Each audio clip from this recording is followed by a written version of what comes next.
Boker Tov. Demain, ils vont célébrer en Israël le 15 Av, ce qui s'appelle... oui, aujourd'hui, c'est la fête de l'amour. C'est ce soir. Non, c'est demain. Ce soir, tout Béav. Tout Béav, tout le monde appelle ça la fête de l'amour.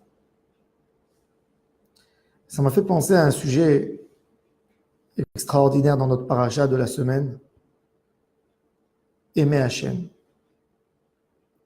95%, ou peut-être même plus que ça, ne savent pas vraiment le sens. Ça veut dire quoi aimer? La majorité des gens dans le monde se trompent entre aimer et s'approprier quelque chose.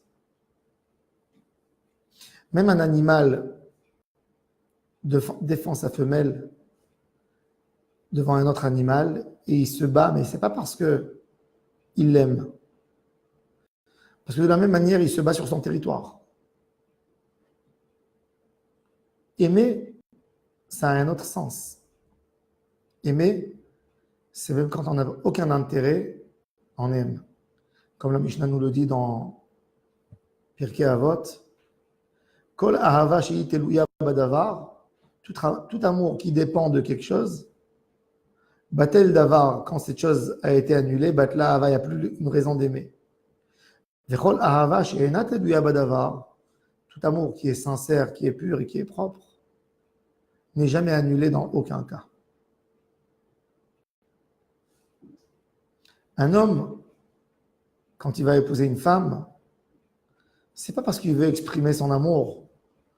Parce qu'un homme ne va pas chez l'assistante sociale de la ville et lui dit « Donne-moi le cas le plus dur que tu connais pour mettre mon amour là-dedans. » Non.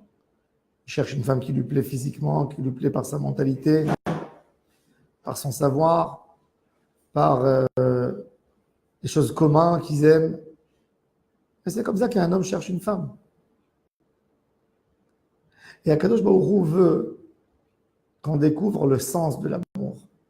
Alors c'est très intéressant parce que ce Shabbat, nous allons lire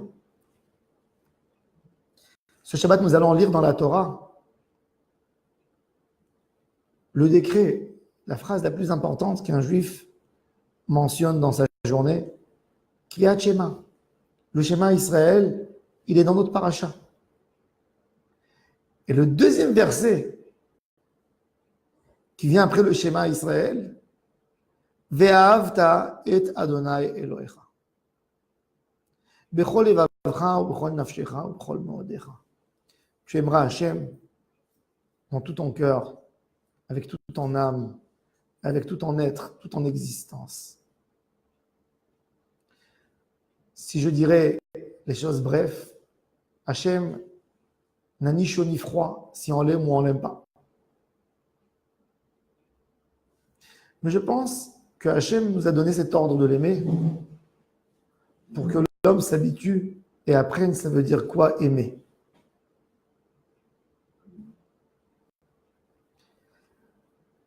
Akadosh Baruch Hu aimer Hachem, Hachem c'est du abstrait. Tu ne le vois pas, tu ne le touches pas, tu le sens. Tu as développé un amour pour Hachem qui s'éteint jamais, qui grandit de plus en plus, qui te prend une place dans ton cœur et qu'à un certain moment, tu découvres à tel point que tu l'aimes. Ve'ahavta et Hashem Elohecha bechol levavcha. Quand tu t'habitues à aimer, dans n'importe quelle condition, même quand quelqu'un il a mal, il voit Hachem qui est à côté de lui. Il ne lâche pas Hachem. De ça on devrait prendre dans notre comportement, dans le rituel de notre vie, de comprendre que d'aimer quelqu'un, c'est d'aimer sa neshama, de l'aimer comme il est. Pas parce qu'il m'a fait quelque chose, je ne l'aimerai pas, ou parce qu'il m'a fait quelque chose, je vais l'aimer. Aimer tout simplement pour le sens aimer. Kadosh Baruch Hu nous dit Ve'ahavta et Hashem Elohecha, c'est pas pour lui. C'est pour toi. Pour que tu découvres une fois dans ta vie, c'est quoi l'amour. La majorité des gens dans le monde ne savent pas aimer. Ils ne savent pas aimer. Ils s'approprient des choses. Quand quelqu'un dit « j'aime la viande », il aime la viande? Non. S'il aimait la viande, il aurait pris la viande, il l'aurait mis dans une vitrine devant lui pour la voir toute la journée. Il aime la viande quand elle passe dans sa bouche, dans son palais, elle descend dans son ventre.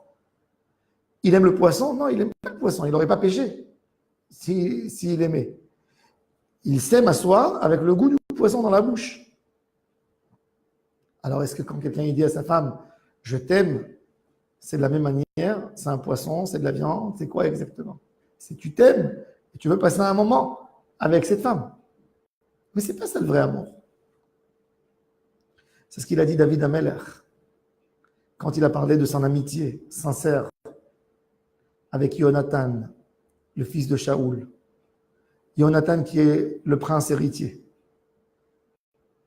mais qui croit le prophète que David sera un jour roi, qui devient son beau-frère, et qui lui dit « le royaume est à toi et pas à moi », même que tous les soldats bougent à son ordre. Parce que c'est pas juste, c'est à moi, puisque Dieu, la volonté du Dieu, c'est que toi, tu sois le roi. David Ameller, quand Jonathan meurt dans la guerre, dans le champ de bataille, il dit « oh, Jonathan, c'était tellement agréable, notre amitié. On s'aimait même plus que ce qu'un homme. Le plus grand amour, quand les hommes parlent, les êtres humains, quand tu demandes à quelqu'un aimer, la référence de l'amour, c'est toujours un homme vers une femme. Tous les chants d'amour, c'est plein que de ça. Et David Ameller dit, notre amitié était encore plus sincère. Une amitié pure. Même que tu as su que tu allais tout perdre avec moi. Tu n'allais rien recevoir. Je t'ai poursuivi. Tu m'as aimé. Na'amali ahavatra, niflet ahavatra li me'ahavat nashim. Toute la Torah, c'est de découvrir les forces qu'on a en nous. Le Chafetz Chaim, Rabbi Israël Meir Cohen de Radin, l'auteur du livre Chafetz Chaim, l'auteur du Mishnah Broura, moins connu, un des plus grands travaux que le Chafetz Chaim a fait. Le Chafetz Chaim était Cohen.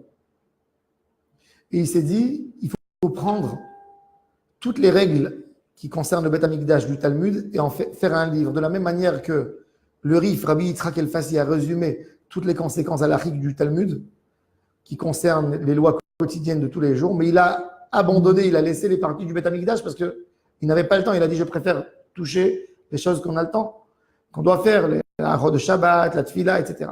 Le Chafetz Chaim a consacré quelques années de sa vie pour écrire un livre qui s'appelle L'Ikouter Halachot. Celui qui l'a aidé dans son livre, il avait un fils, son dernier fils, qui s'appelait Rabbi Avraham, qui était un génie, comme son père. Le Chafetz Chaim était sûr que cet enfant allait éclairer le monde par sa Torah. Et cet enfant qui meurt à l'âge de 25 ans, dans la vie de son père,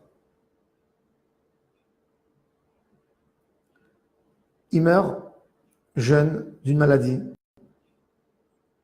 Le fils du grand de la génération qui meurt.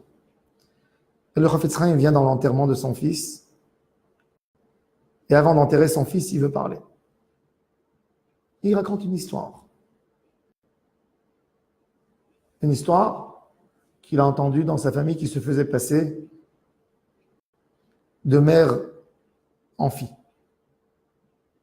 Une histoire qui se passe en Espagne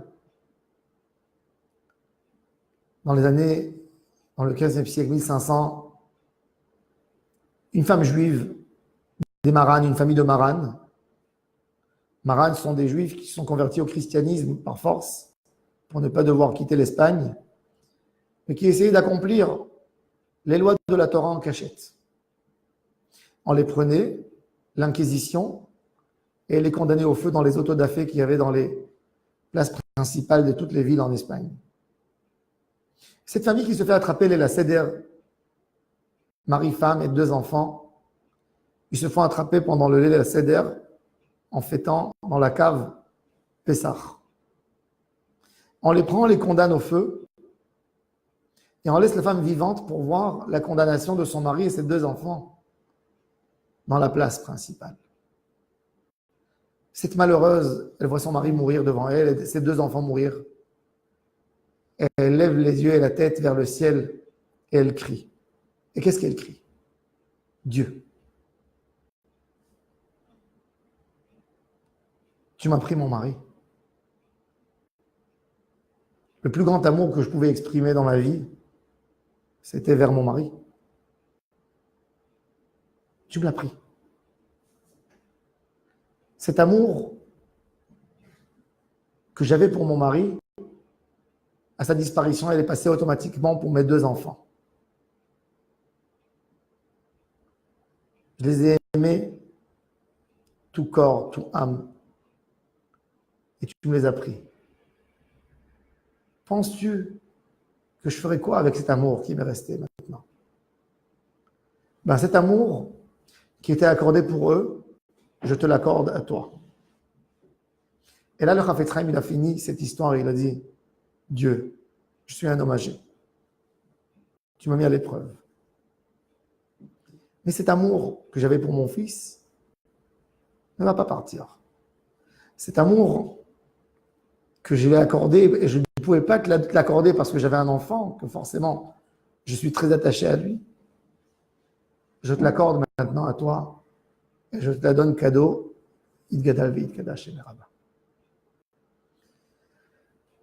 Hachem nous a donné une force d'aimer. Une force d'aimer. Il faut faire attention que cet amour, elle reste pure dans notre entourage. Shlomo HaMelech, quand il parle de l'amour, il nous demande ne profanez pas l'amour. Si un homme donne un prix, donne de l'argent pour l'amour, il a profané l'amour. Si l'homme pense que par un cadeau, il peut acheter de l'amour, il a profané l'amour. L'amour, c'est un sentiment de toi vis-à-vis de l'autre. Il n'est pas obligé de le sentir. L'amour de l'homme, c'est quand il se lève le soir, la nuit, il tombe dans la maison, il va couvrir ses enfants, il va les embrasser sans qu'ils sachent qu'il les a embrassés. Il va voir si toutes les fenêtres sont ouvertes, qu'il y a de l'air, sans qu'ils sachent. Ça, c'est l'amour propre, pur. Ve'ahavta lireacha kamocha. Aimer chaque juif de cette manière pure, propre, qui n'a aucun lien avec ce qu'il va te dire ou ce qu'il ne va pas te dire. Aimer ta femme comme que tu t'aimes à toi-même, comme que tu t'acceptes à toi-même avec tous tes défauts. Tu t'aimes quand même, tu ne te détestes pas parce que tu as des choses. Tu es là, tu es en train de manger, tu nourris, tu alimentes ton corps, même que tu es loin d'être l'homme idéal. Ce que tu acceptes pour toi, tu dois accepter pour l'autre. Et c'est pour ça que Kadosh Baruch Hu, dans la première mitzvah, après le schéma Israël, Ve'ahavta, et Hashem Elohecha, trouver le sens de l'amour. Quand tu aimes Hashem, que tu ne vois pas, tu n'as pas forcément un dialogue comme un homme avec lui, tu n'as pas un challenge, et tu l'aimes, et tu fais un travail de tous les jours. De la même manière, on a besoin de travailler. L'amour ne va pas s'exprimer dans un resto, dans un habit, dans un bijou. L'amour, c'est dans la tête de l'homme. De comprendre et d'aimer l'autre pour sa neshama. Et de se dire, si Hachem me l'a mis, c'est avec lui que je dois passer ce que je dois passer. Je dois l'aimer, je dois l'accepter. Aimer l'autre, c'est quelque part aimer le monde, aimer la place, la situation où tu es. Aimer ton existence. Aimer parce que l'amour, quelque part, c'est incompréhensible. Et c'est vrai, le devoir de la Torah, Ve'ahavta et Hashem Elohecha. Il y a beaucoup qui posent la question, Dieu nous donne un devoir d'aimer. Est-ce que tu peux ordonner à quelqu'un d'aimer? Aimer, c'est des sentiments. Mais ça, c'est la faute de l'homme. Que l'homme partage tout que par des sentiments qui se réveillent par un bien qu'on t'a fait. Les sentiments qui réagissent d'une manière dure quand quelqu'un t'a fait du mal. Les sentiments de l'homme, c'est trompeur, c'est dangereux. Parce qu'un homme que son amour est basé sur des sentiments, le lendemain, il n'a plus de sentiments. Mais quand tu as un devoir d'aimer, Ve'ahavta, tu aimeras. C'est un travail qui se fait. De la même manière que pour Hachem, c'est toi qui t'es fait. C'est toi qui as développé en toi tes sentiments vers Hachem. De la même manière devant ton proche. Il y a 2 fois dans la Torah qu'il y a l'ordre d'aimer. Ve'ahavta et Adonai Elohecha, ve'ahavta le'reacha kamocha. Tu aimeras ton proche comme que tu t'aimes à toi-même. L'homme qui dit « j'ai plus de sentiments ». Qu'est-ce que ça veut dire que tu n'as plus de sentiments? Quand une femme elle a un enfant, une femme normale ou un homme normal, ils ont des enfants. Même quand l'enfant, il ne fait pas tout à fait ce que les parents veulent qu'il fasse. Mais ils s'obligent à eux-mêmes de l'aimer. C'est une obligation. De la même manière, aime ton proche, aime tous ceux qui t'entourent. Que Be'ezrat Hashem, cette phrase de Ve'ahavta et Adonai Elohecha soit toujours devant nos yeux. Qu'elle nous aide dans notre vie personnelle de tous les jours. Aimer. Quand on aime, on a une vie extraordinaire. Tout est beau. Quand on n'aime pas, on est dans la tristesse. Chovot Alvavot, il dit, les plus beaux jours de l'homme s'appellent Yemei Ha'ahava. Les jours de déprime, ça s'appelle Yemei Ha'sina, où on se déteste à soi. On déteste l'entourage, on déteste le monde, on déteste le paysage, on déteste tout. Que Kadosh Baruch Hu nous fait vivre des moments d'amour, et avec ça, on pourra traverser toutes les difficultés de la vie. Shabbat Shalom à toutes et à tous.